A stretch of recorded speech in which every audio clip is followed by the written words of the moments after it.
So, vitamin K, we've touched on K and K2 briefly, but they're not the same. They're in the same family, of course, but in the last 40 to 50 years, I think, we really discovered that vitamin K2 has different functions than vitamin K1. K1 is mostly about clotting.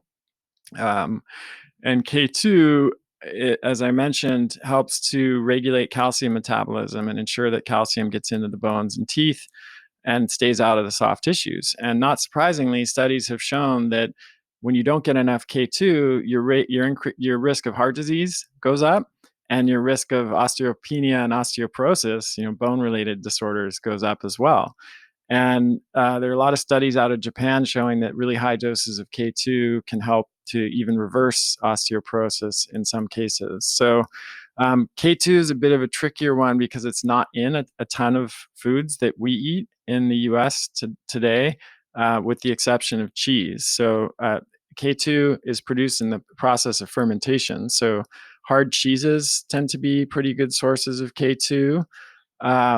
Pasture raised eggs can be a decent source of K2. Fermented foods like sauerkraut or kimchi, which I think more and more people are starting to eat, are good sources.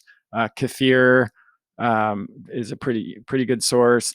And then you have the top source, which almost no one I know eats, is called natto, which is a fermented soy product that's popular in Japan, but it has a very, very strong flavor that people either hate, or I guess some people love it. I was going to say hate or tolerate, but there are people who love it. So K2 is one that you could get enough of if you're eating dairy products and pasture raised eggs and other fermented foods. But if you're not eating those, you probably will need to supplement.